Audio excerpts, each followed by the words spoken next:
الشیطان الرجیم بسم اللہ الرحمن الرحیم ام اتخذوا من دون اللہ شفعاء، کیا ان مشرک لوگوں نے خدا کے سوا دوسروں کو معبود قرار دے رکھا ہے جو ان کی سفارش کریں گے؟ قل اولو کانوا لا یملکون شیئا ولا یعقلون، آپ کہہ دیجئے اگرچہ یہ کچھ بھی قدرت نہ رکھتے ہوں اور کچھ بھی علم نہ رکھتے ہوں۔ قل للہ الشفاعۃ جمیعا، کہہ دیجئے سفارش تمام تر خدا ہی کے اختیار میں ہے۔ لہ ملک السماوات والارض، آسمانوں میں اور زمینوں میں اسی کی بادشاہت ہے۔ ثم الیہ ترجعون، پھر تم کو اسی کی طرف لوٹ کر جانا ہے۔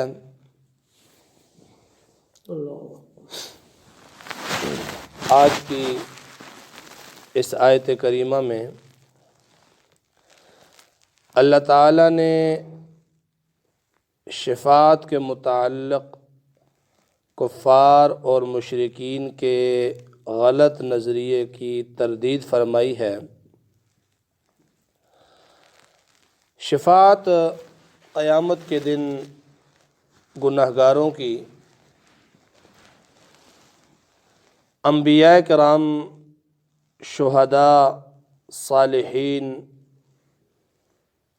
معصوم بچے جو بلوغت سے قبل فوت ہو گئے، اسی طرح علماء، حفاظ، ان سب کو اللہ تعالیٰ چاہیں گے تو سفارش کا حق دیں گے۔ جو اپنے عزیزوں کی سفارش کریں گے انہیں جہنم سے بچا کر جنت میں لے جانے کی سفارش اللہ کے ہاں پیش کریں گے، اور اللہ تعالیٰ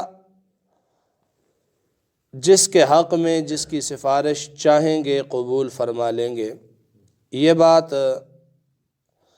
اٹل ہے اور حقیقت پر مبنی ہے، لیکن شفاعت کے متعلق ہمارے ہاں بہت سے غلط نظریات ہیں، اور ان غلط نظریات میں انسان شرک کا مرتکب ہو جاتا ہے، بسا اوقات کفر کا مرتکب ہو جاتا ہے۔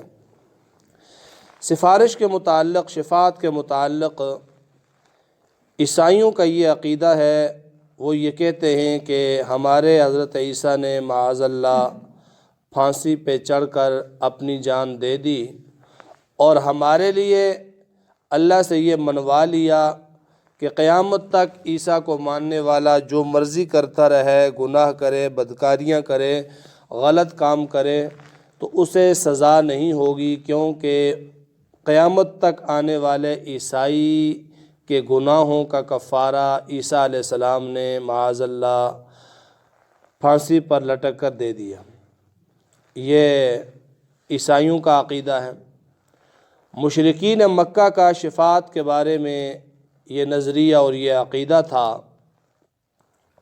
ایک تو یہ کہ وہ فرشتوں کو اللہ کی بیٹیاں مانتے تھے اور کہتے تھے یہ فرشتے اللہ کی بیٹیاں ہیں، اور ساتھ اپنی طرف سے یہ بھی ملا لیتے کہ باپ بیٹی کی بات کو کبھی رد نہیں کرتا، اس لیے فرشتے ہماری شفاعت کریں گے۔ اور اسی طرح انہوں نے بزرگوں کے نام کے مجسمے بنا کر کھڑے کیے ہوئے تھے جن کو وہ معبود کہتے تھے، اور جن کی وہ پوجا پاٹ کرتے تھے۔ ان کے متعلق بھی ان سے جب پوچھا جاتا کہ تم ان بے جان بتوں کی پوجا کیوں کرتے ہو، تو جواب میں وہ یہ کہتے تھے کہ ہؤلاء شفعاؤنا عند اللہ، کہ یہ اللہ کے ہاں ہمارے سفارشی ہیں۔ تو یہ غلط نظریات ان لوگوں کے تھے، اور بدقسمتی سے اسی طرح کی سوچ ہمارے اندر بھی ایک طبقے کے اندر پائی جاتی ہے، حالانکہ یہ غلط ہے۔ پہلی بات یہ ہے کہ اللہ کے ہاں جبری سفارش کا حق کسی کو بھی نہیں ہے، چاہے وہ نبی ہے، چاہے وہ صحابی ہے، چاہے وہ ولی ہے، اللہ پر جبر کر کے کوئی سفارش نہیں کر سکتا۔ اللہ کے ہاں جبری سفارش کا تصور ہی نہیں ہے۔ سفارش آیت الکرسی میں آپ پڑھتے ہیں من ذا الذی یشفع عندہ الا باذنہ، جس کو سفارش کا حق ملے گا تو وہ بھی اللہ کے حکم سے، اللہ کے اذن سے۔ اللہ جس کو چاہے گا سفارش کا حق دے گا۔ اپنے طور پر کوئی بھی کسی کی سفارش جبراً نہیں کر سکتا۔ مشرکین کا عقیدہ جبری سفارش والا تھا، ہم جو مرضی کرتے رہیں، ہمارے یہ بت اللہ کے ہاں ہماری سفارش کر دیں گے۔ عیسائی وہ یہ کہتے تھے کہ ہم جو مرضی کرتے رہیں، پہلے ہی عیسیٰ نے ہر عیسائی کے گناہوں کا کفارہ ادا کر دیا ہے، اس لیے ہم جہنم میں جائیں گے نہیں۔ اور ہمارے ہاں سفارش کا یہ نظریہ بنایا ہوا ہے کہ چاہے کتنا بڑے سے بڑا بدعمل کیوں نہ ہو، نماز اور روزے کے قریب تک نہ جائے، کوئی اچھائی کا وہ کام نہ کرے، اللہ کو راضی کرنے کی کوشش نہ کرے، جتنا چاہے حرام کمائے، حرام کھائے اور لوگوں کے مالوں پہ ڈاکہ ڈالیں، لیکن کیا ہے جی، فلاں سرکار کا میں مرید ہوں، فلاں دربار پہ جاتا ہوں، فلاں آستانے پہ جاتا ہوں، وہ جی بڑے پہنچی ہوئی سرکار ہیں، وہ ہمیں جہنم میں جانے نہیں دیں گے۔ یہ عام طور پر لوگوں کا ذہن ہے، لوگوں کا نظریہ ہے۔ سالہ سال سے وہ چڑھاوے چڑھا رہے ہیں، ہر سال جاتے ہیں عرس میں یا ایسے مواقع میں، اور وہاں پر کوئی بیل پیش کرتا ہے، کوئی بکرا پیش کرتا ہے، کوئی نذرانہ دیتا ہے، اور ذہن میں یہ ہوتا ہے کہ اللہ کے ہاں یہ ہمارے سفارشی بن جائیں گے، ہماری سفارش ہوگی اور ہم جو ہے وہ پار ہیں۔ تو یہ ان کو معلوم نہیں ہے کہ اللہ کا دربار کوئی پولیس والوں کا تھانہ نہیں ہے کہ کوئی بڑا گیا یا رشوت دی یا جو ہے وہ کسی اعلیٰ افسر کی بات کروائی تو چھوٹ جائیں گے۔ وہ اللہ کا دربار ہے، وہاں پر ایسا کچھ بھی نہیں ہوتا۔ تو سفارش کے متعلق، شفاعت کے متعلق صحیح نظریہ اور صحیح فکر یہ ہے کہ اللہ جسے چاہے گا سفارش کا حق دے گا، اور اللہ جس کو سفارش کا حق جس کے بارے میں نہ دے تو کوئی بھی اس کی شفاعت نہیں کر سکتا۔ میں 2-3 مثالیں مختصر انداز میں آپ کے سامنے پیش کروں گا۔ حضرت نوح علیہ السلام اللہ کے پیغمبر ہیں، اور اس کائنات میں پیغمبر سے زیادہ اللہ کا قریبی کوئی اور نہیں ہو سکتا۔ وہ براہ راست اللہ سے ہدایات لیتے ہیں اور اللہ کے منتخب کردہ ہوتے ہیں۔ نوح علیہ السلام کی قوم پر جب عذاب آنے لگا تو نوح علیہ السلام کا بیٹا بھی نافرمان تھا۔ نوح علیہ السلام کی خواہش بھی تھی کہ میرا یہ لخت جگر بچ جائے، کشتی میں سوار ہو جائے۔ اسی وجہ سے نوح علیہ السلام نے آواز بھی دی، یا بنی ارکب معنا، اے بیٹے آ ہمارے ساتھ سوار ہو جا، بیٹھ جا تو بچ جائے گا۔ تو بیٹے نے کہا میں سوار ہونے والا نہیں ہوں، سآوی الی جبل، میں پہاڑ پر چڑھ جاؤں گا، اونچا پہاڑ ہے، میں بچ جاؤں گا۔ نوح علیہ السلام نے کہا لا عاصم اليوم، آج تمہیں کوئی بچانے والا نہیں ہے۔ تو نوح علیہ السلام کی کوشش بھی ہے کہ یہ میرا بیٹا ہے، یہ بچ جائے۔ تو اللہ جل جلالہ نے دریا کو حکم دیا، وحال بینہم الموج، ان کے درمیان موج حائل ہوگی اور نوح علیہ السلام کا بیٹا غرق ہو گیا۔ اور پھر نوح علیہ السلام نے اللہ سے کہا یا اللہ یہ تو میرا بیٹا تھا، یہ تو میرا لخت جگر تھا، یہ میرا خون تھا، اسے کیوں ہلاک کر دیا؟ اللہ نے فرمایا نوح انہ لیس من اہلک، یہ تیرا بیٹا نہیں ہے، انہ عمل غیر صالح، اس کے کام اچھے نہیں ہیں، برے اعمال ہیں، اس لیے۔ اور ساتھ ہی نوح علیہ السلام کو متنبہ کیا اگر تو نے اپنے اس بیٹے کے متعلق مجھ سے پھر سوال کیا تو میں تیرے اعمال کو بھی ضائع کر دوں گا۔ یہ پیغمبر ہیں اور اللہ یوں فرمائے۔ ابراہیم علیہ السلام کو دیکھیں، ابراہیم علیہ السلام کا بیٹا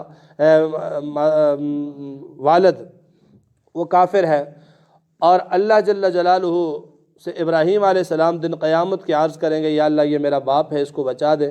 اللہ وہاں فرمائیں گے نہیں، اس کے حق میں تیری سفارش نہیں ہے۔ اور اس طرح جناب نبی مکرم صلی اللہ علیہ وسلم ایک موقع پر جب عبداللہ ابن ابی ابن سلول منافقین کا سردار مر گیا، بیٹا ان کا پکا مسلمان تھا حضرت اکرمہ رضی اللہ تعالی عنہ، وہ حضور علیہ السلام کے پاس آئے، یا رسول اللہ اپنا لعاب عطا کیجئے، والد کے منہ میں رکھ دوں اور اپنا کرتا دے دیجئے والد کو، اس سے کفن دے دوں اور آپ جنازہ بھی پڑھا دیجئے۔ حضور علیہ الصلوۃ والسلام نے لعاب بھی دے دیا، کرتا بھی دے دیا، اور جنازہ پڑھنے کے لیے بھی تشریف لے گئے۔ ابھی جنازہ پڑھا ہے یا نہیں پڑھا، یہ دونوں روایتیں ہیں۔ اوپر سے اللہ نے جبریل کو بھیج دیا کہ اے پیارے پیغمبر، اس عبداللہ ابن ابی کے لیے استغفر لہم او لا تستغفر لہم، اس کے لیے معافی طلب کریں یا نہ کریں۔ آپ اگر 1000 بار بھی 100 بار بھی اس کے لیے معافی مانگیں تو اللہ اسے معاف نہیں کرے گا۔ تو دیکھیں یہ انبیاء کرام ہیں، جبری سفارش یہ بھی نہیں کر سکتے۔ اللہ کے ہاں سفارش اگر ہوتی ہے تو وہ اللہ کے حکم کے بعد، اللہ کی اجازت کے بعد، اور اس بندے کے متعلق جس کے بارے میں اللہ حکم دیں گے کہ اس کی سفارش کر دو، اور اس کے علاوہ کوئی بھی سفارش نہیں کر سکتا۔ جناب نبی مکرم صلی اللہ علیہ وسلم سفارش کریں گے، لیکن اللہ کے حکم سے، اللہ کی اجازت سے۔ اولیاء کرام سفارش کریں گے اللہ کے حکم سے، اللہ کی مرضی سے۔ حفاظ اور علماء شفاعت کریں گے، شہداء شفاعت کریں گے، لیکن ان کی سفارش جبری نہیں ہوگی، بلکہ اللہ کی مرضی سے ہوگی۔ اللہ جسے چاہے گا حق دے گا۔ اور مسلم شریف کی روایت ہے کہ حضور علیہ الصلوۃ والسلام جب میدان محشر میں سفارش کرنے کے لیے جائیں گے تو اس وقت حدیث پاک کے اندر آتا ہے حضور علیہ الصلوۃ والسلام اللہ کے عرش کے پائے کو پکڑ کر سجدے میں پڑ جائیں گے، اور کافی عرصہ وہ سجدے میں رہیں گے، روئیں گے، اللہ کی حمد و ثنا کریں گے۔ اس کے بعد کہیں اللہ فرمائیں گے ارفع راسک یا محمد، اے محمد